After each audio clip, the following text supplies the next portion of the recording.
Hello and welcome to the Voices of the Vic podcast with me, Ben Aiton, Mike Duffy, and James Batchelor. We're here with a brand new podcast for you guys this week.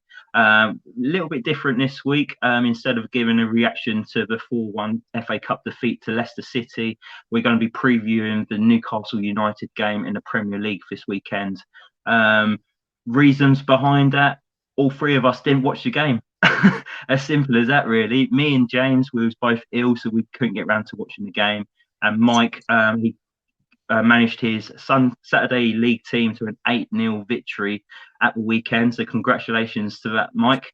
Yeah, we're going to be previewing the Newcastle game instead, because if we're totally honest, we can't give a reaction if we've not really properly watched the game, and that would be unfair to you guys, the listeners, who listen in, week out. So we're going to give a preview of the Premier League. Who wants to listen to a 4-1 defeat anyway? Not really anyone.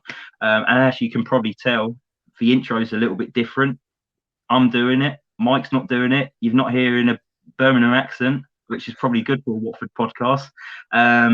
Going forward, maybe Mike not be available as often as he has been lately due to working commitments. So now and again, Mike might not be involved in the podcast as much because he can't watch the games. And then for him to be a host of a podcast, he wouldn't feel comfortable doing that. And we totally understand that and respect his decision for that. So I've said I'm more than welcome to stand in and help Mike out and attempt to be a host. If I'm as good as a host as what Mike's done in the last 18 months, and I'll be over the moon with that. So it's a little bit out of my comfort zone, but I'm going to give it a go. Never say never. I might end up being a little bit better than Mike. Looking for his reaction. There's not much there. But yeah, Mike wanted to say a few words quickly as well. So I'll just pass you over to Mike. Mike, how are you doing, mate? Yeah, no, I'm doing very, very well, thanks. There was probably a collective sigh of relief from the whole of Hertfordshire when you said that, Ben, about you hosting going forward and not having to listen to my Brummie accent. But yeah, it's no. In all seriousness, obviously, as you say, commitments. Unfortunately, I didn't watch the.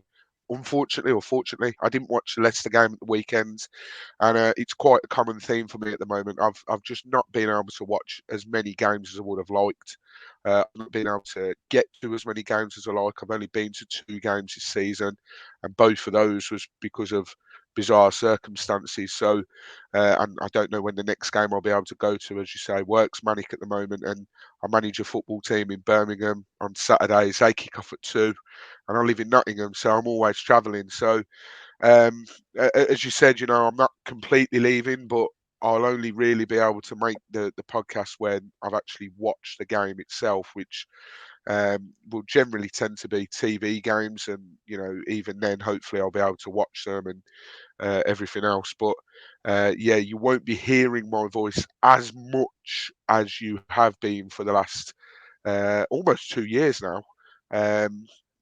On this podcast, and this isn't a goodbye or anything. I'm just stripping it back in terms of the role that I do on this podcast, and I've loved hosting it for the 2 years, almost 2 years that we've been doing it. But it's time to pass the baton over, as they say. And Ben, I'm sure you'll do an absolutely marvellous job. And James, obviously, who is here. I mean, if you're watching on YouTube, you can see he's here. But if you listen to the audio, you won't know he's here already. Well, you will because Ben said it. But yeah, it's again, not saying this is a goodbye, but I just want to thank everyone for the support that's been given over the sort of course of the 2 years in regards to the podcast and hosting. But yeah, I just think that I can't really host a podcast based on a football match that I haven't watched. And people may have noticed, they may not have noticed, but a lot of the podcasts this season have been me winging it because I've not watched the match and I've merely going off the 5-minute highlight reel that the club put up on the YouTube. So it's extremely difficult. I don't want to bring this podcast down purely because I can't get around to watching matches. So I thought, yeah, time to hand the baton over, so to speak. But other than that, it's all been good. As you say, 1-8-0 at the weekend, which was brilliant. It was a bit of a derby game for me. I've also, as well, funnily enough, on the topic of Watford, signed a new lad for my team in Birmingham who's moved to the area, and he's moved from Watford, and he's a Watford fan. So I don't know if he listens, but Ed Rogers, if you're listening, can't wait to see you make your debut, mate. But yeah, just a small world, and it keeps on getting smaller, as they say. But yeah, other than that, it's all been good. Thank you very much, Ben. And yeah, I'm looking forward to the week ahead. I don't know. My heart is going to be racing. The Newcastle game will have me pulling my hair out, no doubt. I mean, I'm probably not going to be able to watch it, but it's going to be nerve wracking. I'll be checking my phone every 2 minutes, that's for sure. But yeah, all good in a roundabout way. So yeah, thank you, Ben. Good stuff. Well, like we say, thank you very much for everything you've done on the pod lately, sir. Massive thank you, mate. James, you are here. I'm here. You've got a voice. I do. So yeah, going forward, me and James are going to be doing the podcast and taking it week by week, giving you content each week. And then when Mike's available, he'll be coming back and hosting on the games that he has watched. But yeah, let's speak to James to see how he's doing. James, welcome to another Voices of the Vic. You're moving up the ladder. Mike's moving down the ladder. How do you feel? I feel absolutely fantastic. I'm delighted Mike's gone. You know, I've been waiting for this day for a very, very long time. I'm joking. Of course I'm joking. Look, gutted that Mike's not going to obviously be available for many podcasts to come. But as he said, he'll be on as and when, which is obviously good to hear. And yeah, I'm doing well. Obviously, as you guys both know, I've been ill the past couple of weeks, not with COVID. I'm not sure what it was, to be honest. It was like this horrible flu-y type thing. So I'm still only really just getting my voice back now, which has been a little bit frustrating. But yeah, I'm doing very, very well. Obviously delighted to be on here with Ben. Obviously going forward, we'll be the two new regular hosts, if you will. And one thing to note, actually, on Thursday, we're recording this on Tuesday. On Thursday, I'm going to the FA Youth Cup between Watford and Chelsea at Vicarage Road. That's free to season ticket holders, so looking forward to that. Get myself out the house, so all's good. And yeah, as Mike said, just basically, you know, big week ahead for Watford. And yeah, what we got: Newcastle, Burnley, Norwich. I mean, I'm bricking it, to be honest with you. Yeah, like you've just listed there, James, massive week for Watford. We've got 3 games in a space of 6 days. 3 games against teams all below us in the table. Yes. After those 3 games, are they going to be above us? I don't know. That's what we're here to discuss, really. So both, let's talk about the Newcastle game at the weekend at St James's Park. Both sides have just experienced FA Cup disappointment. Newcastle losing 1-0 away at home to League Two side Cambridge United, and Watford obviously losing 4-1 away to Leicester City. Both teams will be looking to bounce back this weekend. Mike, some people are calling it a 6-pointer. Would you go as far to say it's a 6-pointer at this stage in the season? 100%. 100%. I can't remember. I think it was Ricky at the 1881 Club podcast account tweeted earlier. And James, I think you've done this similar tweet on the Watford Way Twitter, just basically asking fans what they think the next 3 games will bring in terms of points. I said that we have to be looking at 9 points, not 7. We have to be looking at 9 because they're the bottom 3. If it was maybe one team was in there that was thrown in that were above us in the league, then yeah, possibly 7, possibly 5. But because they are the bottom 3, we have to be looking at 9 points. The Newcastle game is such high significance, even this early on in the season, and we pass the halfway stage now. So that's why it's crunch time. And my worry is with Newcastle being at home, Newcastle are signing players. Well, they're signing the seconds tonight, or all but signing the seconds tonight. they've pretty much got a blank checkbook in regards of money they can spend, and they're trying to get numbers through the door desperately for Saturday. My worry is if the Newcastle fans can get behind their team because they're at home, that could potentially win them the game. It sort of echoes a little bit of the Aston Villa away game the season we went down. I firmly believe that their fans were a big factor in winning that game for them, other than us, throwing it away. That their fans were a massive, massive factor. And I worry that if we're not careful, we'll be on the end of a similar sort of defeat on Saturday. We have to. It's all about how we start on Saturday. As obvious as that sounds, it couldn't be any truer for the Newcastle away. But 100%, it's a 6-pointer for me, Ben. It's how the boys react now, isn't it? After the defeat at Leicester, obviously that's Watford's 7th defeat in a row now, with 1 FA Cup defeat and 6 Premier League defeats in a row.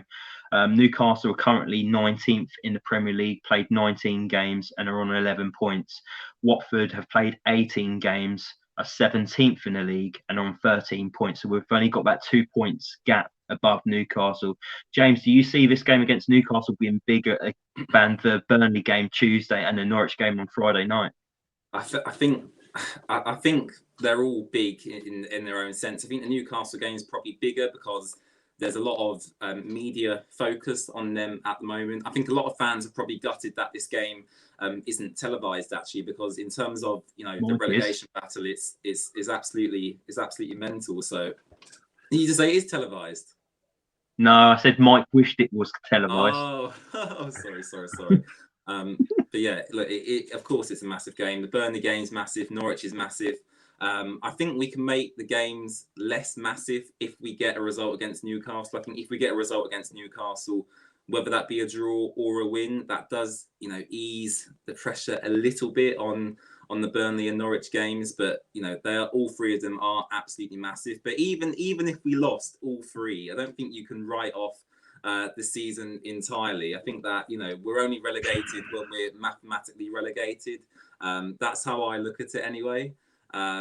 But obviously, look, I mean, they're absolutely massive, and we just can't afford to lose the games. I can take a draw here and there, but I don't want to get smashed by Kieran Trippier and Chris Wood. Let's be honest. Mike, your reaction there? Do you feel a bit different there? Yeah, I think if we were to, I know it was more a figure of speech than anything there, James, but I think if we lose all three against the team in the bottom three, we are in big, big trouble. Like, we A, won't deserve to stay up, and B, we'll have a mountain to climb. Do you think Ranieri goes if that happens? If we were to lose all three of those games, I think Ranieri would go. We've brought in defensive reinforcements. Now, granted, some of them won't have played. I know Kamara was on the bench against Leicester. I don't think he came on. I could be wrong there, but I don't think he came on. Samir wasn't in the squad. So we're bringing in defensive, recruits, and we brought in the young chap. I can't remember what is that, KMB as well, the defensive midfielder. So granted, they'll have to come in and hit the ground running because they're 3 massive games, season-defining games. But if we lose all 3, I think that Ranieri will get the sack. I've said it time and time again. I've said it on this podcast. I've said it on other podcasts that I've been on. You can see what Ranieri is trying to do with this squad. The only thing letting him down is the defence. We've brought in defensive reinforcements.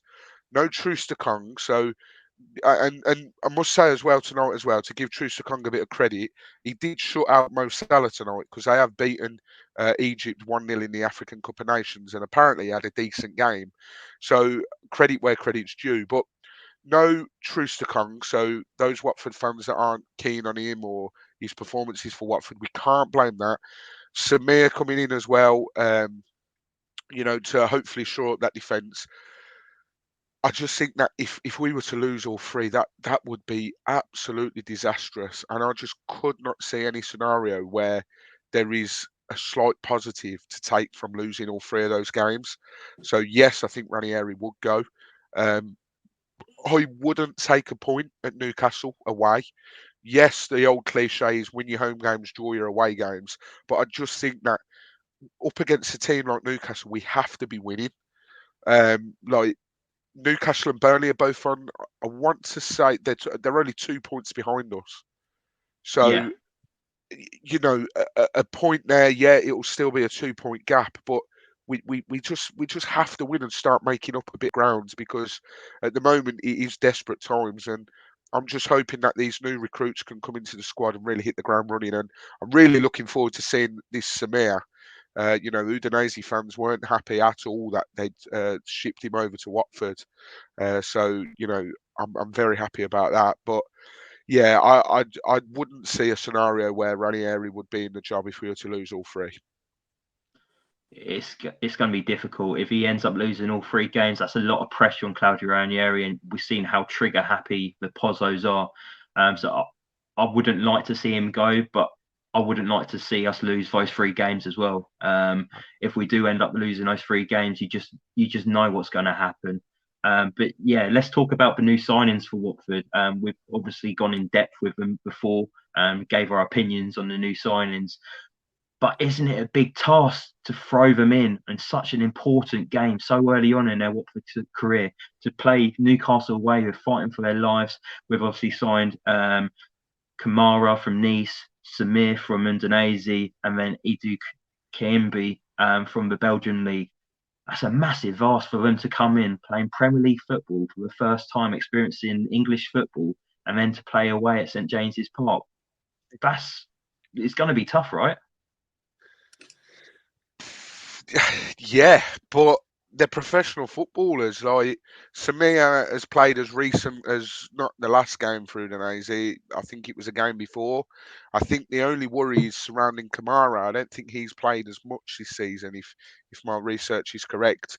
I don't know about the young Kayembe, and also how is he only 23, by the way?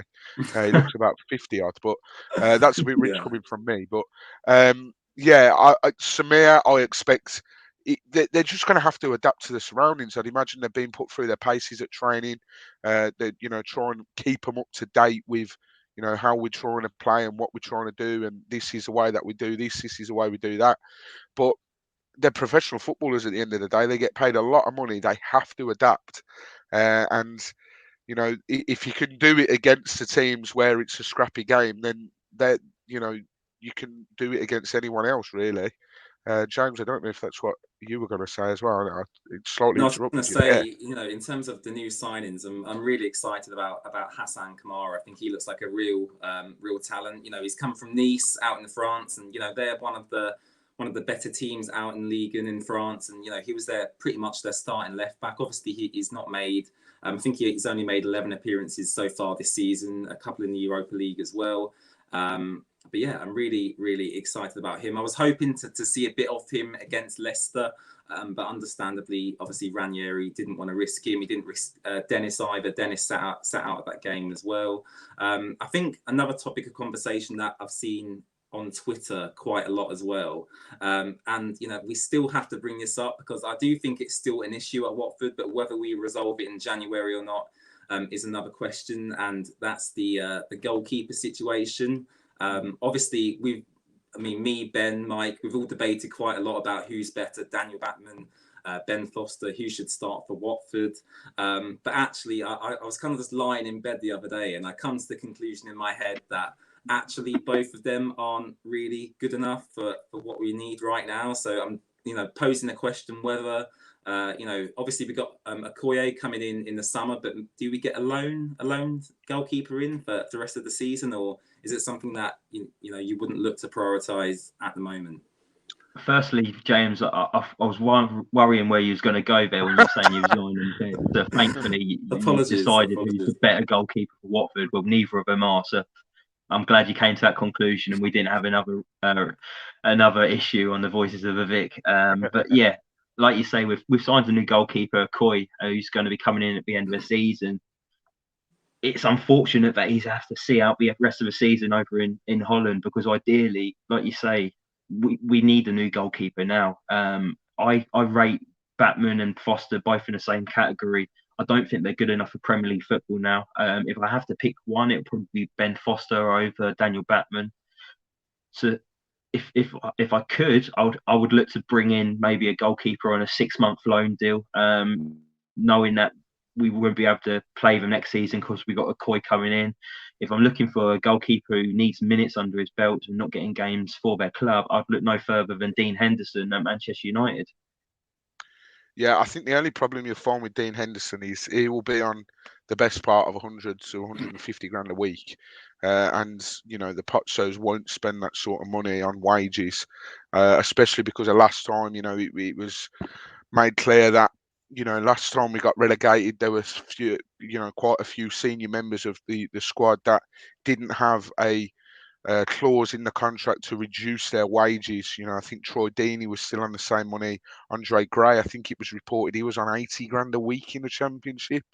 You know, that's allegedly, that's not, you know, 100% fact, but yeah, and obviously that's the problem that surrounded Will Hughes signing a new contract is we put in a clause to say if we get relegated, you're going to take a big pay cut. So to be looking at signing someone where the wages are going to be in the region of 100 to 150 grand a week for a goalkeeper, I just can't see it happening. As much as I would be very welcoming of that signing, I just can't see that happening. So I think um, I disagree with what you've both said so far. I think Dan Backman isn't good enough, in my opinion, and you've both said that. I do think that the last few games before Foster got injured, he showed that he was good enough to see out this rest of the season. I thought, other than conceding the goal, obviously, against Arsenal, I thought he was brilliant against Arsenal.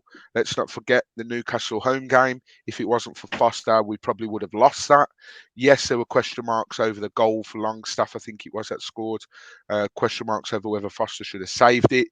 But I think that Foster was showing some brilliant form and then unfortunately got injured. You know, as soon as Foster's back, which I think is in January, his return date is, I'm expecting a tweet sort of any day from now till sort of Thursday with the latest injury news. And I'm expecting hopefully Foster to be in contention for the game on Saturday. If he is, sod it, throw him in.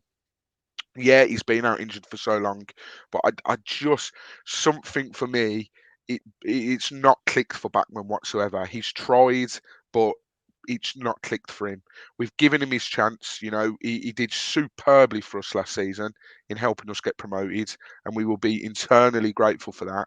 But he's tried in the Premier League. You know, we give him a run of games at the start of the season, and then he sort of fell off the boil a little bit. Also, didn't do too great for Austria in that international break. And then Foster got his chance again. And I think Foster grabbed it with both hands after that Arsenal game. He was superb. So I would disagree and say that I think Foster can see out the rest of the season for us. But is the injuries or the regularity of the injuries a sign of his age? Could it be that he maybe is susceptible to getting injured a bit more because of his age now? But I do agree that we do need another goalkeeper in because obviously we've got Okoye coming in. Dolberg, a decision's going to be made on him later this week, I think, about him being sent back possibly from Doncaster. He's fallen out of favour there. So I don't think he's going to have a future at the club, unfortunately. Backman, I wouldn't be surprised if he moves in the summer. I don't see him moving in January purely because of the lack of goalkeeping options we've got. Rob Elliott, I think, signed a 2-year deal. His role is very much behind the scenes. He's your Gomez, he's your Gil Martin. It's someone to sort of buzz around the changing room sort of guy. And then Foster as well. So, yeah, I would like to see another keeper come in, but as long as Foster's going to be fit from January, I don't think they'll bring another keeper in. The update we had on Foster last week on the team news for the Leicester game was that he was back in training after recovering from a groin injury and he was getting closer to full fitness. So you would think maybe another full week of training, he'll be in contention to being in the squad. Personally, I'd like him to come straight back in to take that starting lineup, but I'm not sure whether Claudio Ranieri would do that. Also, more team news that we've obviously seen today on Watford Twitter. Watford admin, I think they've upset Nigeria again, haven't they? We've seen that Emmanuel Dennis has returned to training and could return for the Newcastle game after recovering from a slight knock that he picked up at the Spurs home game. So James, that's a relief to see Emmanuel Dennis back on the training field, isn't it?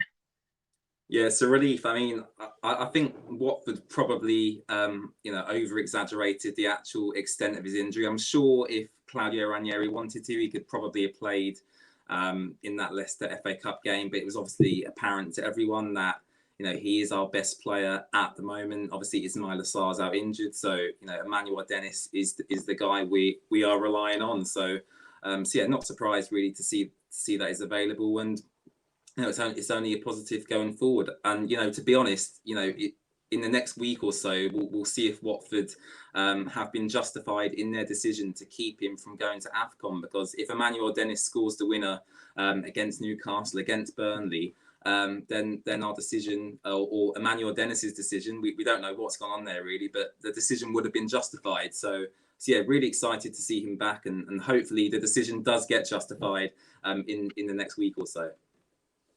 And one player that we learned that won't be available for the Newcastle game, and is out until March now, Mike, Nicholas Nkulu. It looks like it's taken him a lot longer to recover from his hamstring injury than first thought. At first, we heard he was going to be back maybe end of December, early January. Now we've found out it's going to be March time now. Surely he's not going to be included in the 25-man squad for Watford. No, I'd be very surprised if he was. I can't remember who it was. It was possibly Lou Orns put a graphic out, or from the Rookery end. I know they like doing that, but there was a graphic of the squad we've got at the moment, and basically saying we're going to have to cut the squad down by, maybe 4 or 5 players in order to meet that 25-man squad. So yeah, just off that, you'd obviously not include Nkulu, and that's sort of one less awkward conversation to have with a player. Obviously, the stuff going on with Danny Rose as well will work in Watford's favour in terms of the 25-man squad. I'm gutted, to be honest. I know we've only seen him momentarily come on against Everton. I think that was when he first made his few minutes for Watford, and that was when the comeback started. I think that's when we started the comeback. So Magic and Kulu on his debut, but I thought against Arsenal, him and Kafka, I thought obviously we lost 1-0, but I thought they were solid, and I was really looking forward to seeing what Nkulu could bring. Obviously Ranieri's worked with him before, so he knows how he works, but yeah, and then we've heard rumours about him possibly going back to Udinese, but this has now obviously confirmed that he won't be going anywhere, and it's a shame. I think it sums up Watford's luck in the injury department.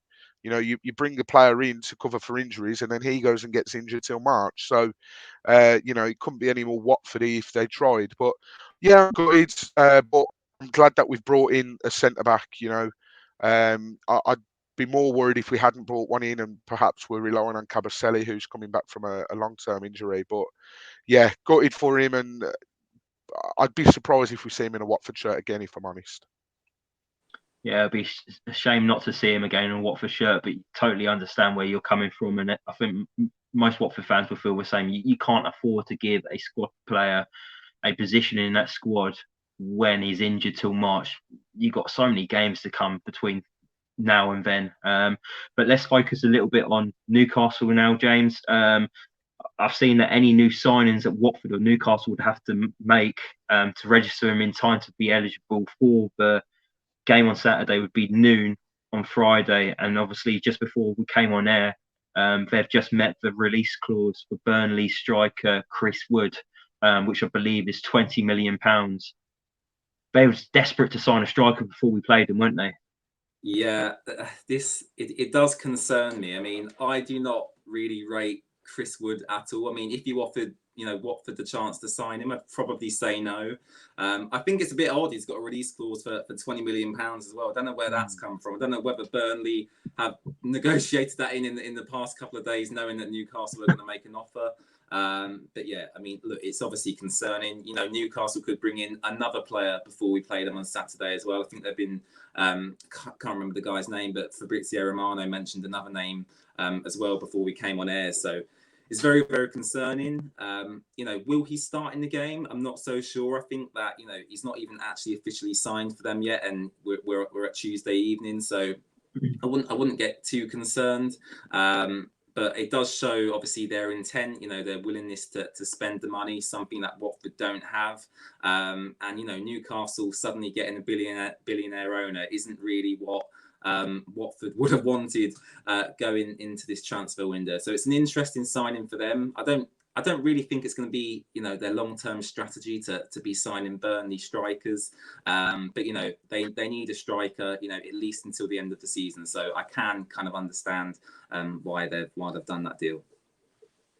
Yeah, I'm kind of glad and not happy as well with Newcastle signing Chris Wood. Obviously, it makes Burnley weaker when we play them soon, but it does make them a bit more physical. And Watford aren't great with physical at the moment. We've seen Siriota pull back Vestergaard at the Leicester game the other week, and we kind of struggle against those kind of players.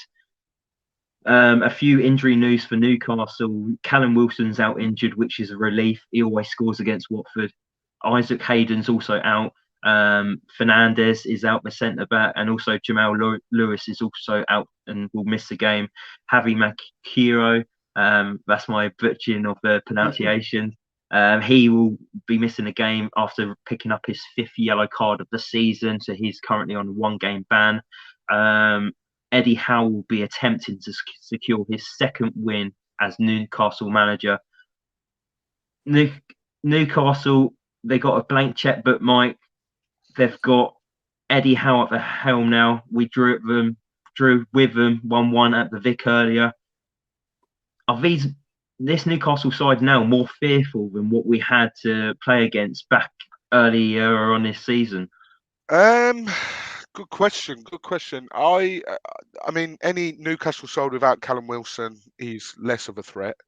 I think he goes under the radar a little bit. I think Callum Wilson, as much as I despise him, purely because of what he used to get up to at Bournemouth with his diving antics, and I think Eddie Howe's tried to bring that in a little bit at Newcastle as well. The theatrics have been there to see. He's a good finisher. I'd take him at Watford all day long, every day of the week, twice on a Sunday.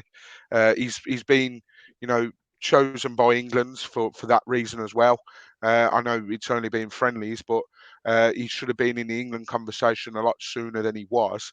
So, the fact that they've not got him, brilliant, but they have got other players that can make the game tick. I mean, I was hoping that in that injury news then, Ben, you'd be reading out Alan St Maximin's name, because I know he did pick up an injury, but he obviously played against Cambridge, ultimately in which they lost the game against Cambridge.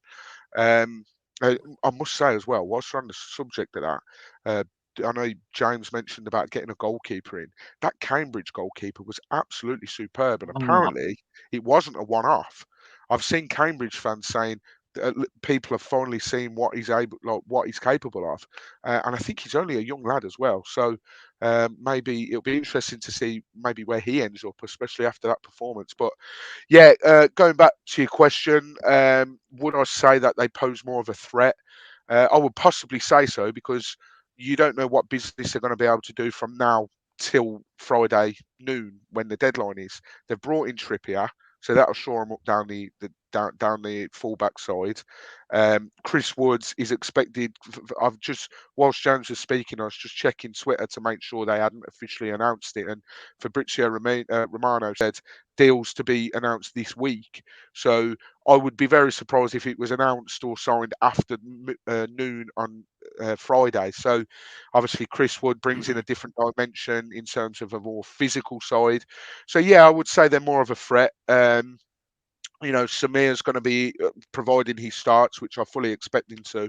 He's going to be in for a tough debut, 100%. The fans, 50,000 fans at St James's Park, up against a proper old-fashioned striker in the form of Chris Wood. Yeah, I would say they're more of a threat, and they're more of a threat as well because they're at home. You've seen the bad sides of Newcastle when things aren't going their way. Their fans make the owners know about it. You saw endless protests against Mike Ashley and the fans, hatred towards him. My worry is, flip side of that, if they're behind their team and things are going well, then it could be a real big atmosphere. So yeah, it's going to be a tough game, and I'm fully expecting it to be tough. I tweeted about it when I tweeted back that tweet I was on about how many points do you think we'll get in the next 3 games. I think I said I think 5, but we need 9. Somebody said about the Newcastle game, the first goal in that game wins the game. And I think he's right. If we score the first goal, their fans get on their backs, and it could turn toxic. But if we concede the first goal, we've got a big mountain to climb. Yeah, definitely. It's interesting that you say about the atmosphere at St James's Park as well. I don't know what I heard something the other day. I can't remember if it was on Twitter or if it was on the radio station, but they was arguing why all these big pundits are so in Newcastle's favour and saying about Newcastle fans are the best in the league. When his point was, the moment something bad goes at Newcastle, they're on your back straight away. They don't give you time.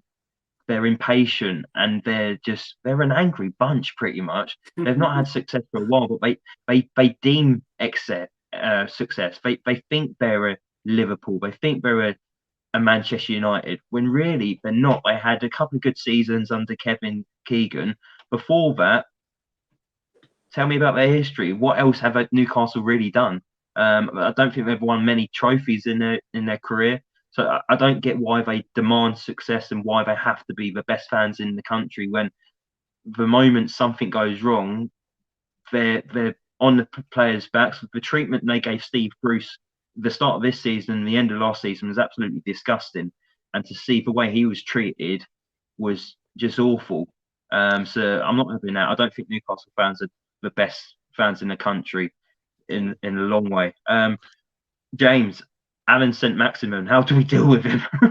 I don't know. I mean, obviously, did you? I don't know if you went to the game at Vicarage Road, Ben, when we drew with Newcastle 1-1. But that day, like, he was literally, like, I was watching him, and he was running around the pitch like he was Messi, and we just couldn't really deal with him at all. You know, Ben Foster made that one-on-one save. You know, I mean, St. Maximin should have had 2 or 3 goals that day, but I think that's been his issue at Newcastle. I think his finishing isn't as maybe clinical as they'd like it to be, especially for the positions he gets into. I think sometimes he does maybe one trick more than he should, when he should lay off the ball or take a shot on. So I am worried. I don't know how to deal with him at all. So yeah, that's why I'm not a football manager. And yeah, how do we stop St. Maximin?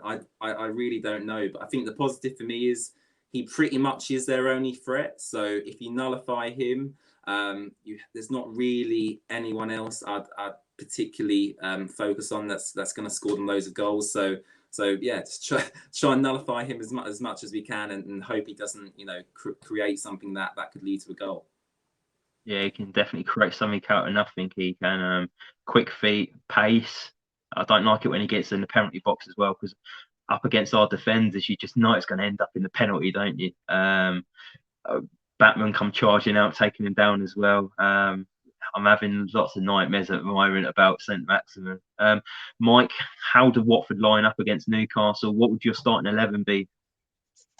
I would go with, if Foster's available, stick Foster in. The left back situation, obviously, Kamara. It would be Samir and Kafka are the 2 centre backs, and I would say, purely because he's more defensive, I would go Jeremy Ngakia. Kiko Femenia, I just worry would get caught out too much against the likes of St. Maximin and whoever else is on that, you know, left-hand side for Newcastle. I would go Sissoko, Cleverly, and I would go the new lad. I keep forgetting his name. Kayembe. Kayembe. I would go him and Musa Sissoko. Have them 2 sitting deeper, and then possibly having Tom Cleverly, just because of, you know, how eager he is to close the ball down. I would 100% not be against seeing João Pedro in that number 10 role. By the way, so, you know, it's a toss up between Cleverly and João Pedro, and then the front 3 would be the 3. It's a little bit difficult because, you know, you could possibly move Pedro out wide, but I don't think he's as effective there. Purely because we don't really have anyone. I would say it would be the usual Chucho, Dennis, and King up in the front three. So that's how I would line up. Yeah, that's how I'd line up. James, would you change anything to Mike's team? Would you go something different? It's a difficult one. I agree with the back four. I agree with the goalkeeper. You know, I think João Pedro has to start. I tweeted that out on my personal account. You know, he's obviously got undoubted quality. And to be honest, you know, in the past couple of games we've seen him, he's been pretty much the best player on the pitch. So I think João Pedro is a must start. Ozan Tufan should not be starting Watford matches for me. I think is, you know, absolutely dreadful. I don't know if you guys saw it, but I don't know how reliable this is. So you're going to have to let me know if you saw it or not. But apparently, if Watford get relegated, we have to pay something like 10 million euros to keep Ozan Tufan. I don't know if that was maybe mistranslated through language barrier or something, but that does concern me as well. And yeah, largely I agree with Mike's team, so not really much different for me. João Pedro has to start though. What about you, Ben? Yeah, what would you say? 100% agree with James there. João Pedro has to start. He's so talented. I don't know if you boys have seen it tonight. Musa Sissoko came out and saying that his favourite player at Watford is actually João Pedro, and it's not the first time he's been highlighted by a fellow Watford player. And Danny Rose said he was the most impressed by João Pedro when he joined the club in the summer as well. So there's something there. There's a player there, and I think he's got the right manager behind him to try and get him out, get that player out of him. Whether it's at Watford or if he moves on to another club, I'm going to enjoy watching his career because it's such a joy to watch, isn't he? He's so talented. It's not like a Richarlison where he throws himself to the floor and whinges constantly. We've got a player he's an honest player. He could have gone down in the box the other week to win a penalty, but he tried to stay up on his feet. I just love what João Pedro brings to the side. But yeah, my starting 11, agree with you guys. The goalkeeper, it's got to be Foster. I'll keep the same back four. KMB has to come into the side, and we need that number 6. Our defence has been left open by the midfielders lately, and we need that assurance in front of them to try and help them out a little bit. And I don't think we've had that lately. We've played Sissoko there, we've played Tufan there. They're not number 6s, are they? They're not the defensive midfielders that we need. So I'd go KMB. It's going to be Sissoko. Also, I'll probably go Cleverly as well, Mike, with you. I'm with James. I don't want Ozan Tufan to really put on a Watford shirt again. I don't see what he contributes to the team on the ball, off the ball. Did you see that thing on Twitter I mentioned about the £10 million? I saw it. Yeah, I did see that. I think it's got to be a translation. Surely Watford haven't agreed to sign in a player on the back of relegation for £10 million or 10 million euros. It must be the other way around, where if we stay up, we pay the clause. I mean, even if that happened, I wouldn't agree with it, but that would be the only way it would make sense in my head, anyway. Yeah, the Fenerbahce have pulled down Watford's shorts there on us for us to pay 10 million, whether we stay in the division or get relegated. It's not worth 10 million. I wouldn't give you 10 grand for him. But yeah, and then my front three, it would have to be Emmanuel Dennis, Joshua King, and João Pedro. You can't keep out the side, so he'll be starting for me. But let's do some. I'll do some quick stats before I get your score predictions, and then we'll finish the show. I've seen that in the last 6 games at St James's Park, Newcastle have picked up 6 points, winning 1, drawing 3, and losing 2. Watford, on their last 6 away games, have picked up 6 points as well. They've won 2 at Norwich and Everton and lost the other 4. So I think this has got a 1-1 draw written all over it. Newcastle have conceded 42 goals this season in the Premier League. It's the joint most with Norwich in the league. And Newcastle have only kept 1 clean sheet this season. Watford yet to keep a clean sheet. They've conceded 36 goals this season, which is the 4th most in the league. Watford has scored 22 goals this season, though, which is the 13th highest in the league. Watford have lost 6 of their last Premier League games, though. saying all of that, Mike, do you have any hope for a result? What's your score prediction? I know I said that. I mean, listening to that's proper bleak, ain't it? You know, not a clean sheet so far this season. Oh, Jesus! And we've played Norwich as well. No disrespect to Norwich, we played Newcastle. You know, we've played everyone. Well, most teams once. I think Burnley's the only team we've not played, and Palace. But yeah, I mean, I know I said it needs to be 3 points, and I still stick by that. But uh, I can see it being a 1-1 draw. I don't mean to be boring and go down the middle and sit on the fence, but I just can. I can see possibly us taking the lead, but I can see us being under the cosh for the majority of the game, especially if we take the lead early doors and Newcastle just knocking on the door.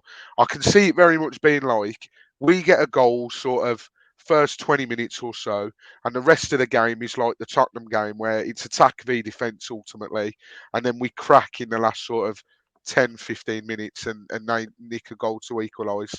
And we'll just be gutted. So I'm going to go 1-1, unfortunately, and I reckon that you know what I'm gonna go ballsy on the scorer. I think Samia's going to score from a corner, and he'll mark his debut with a goal.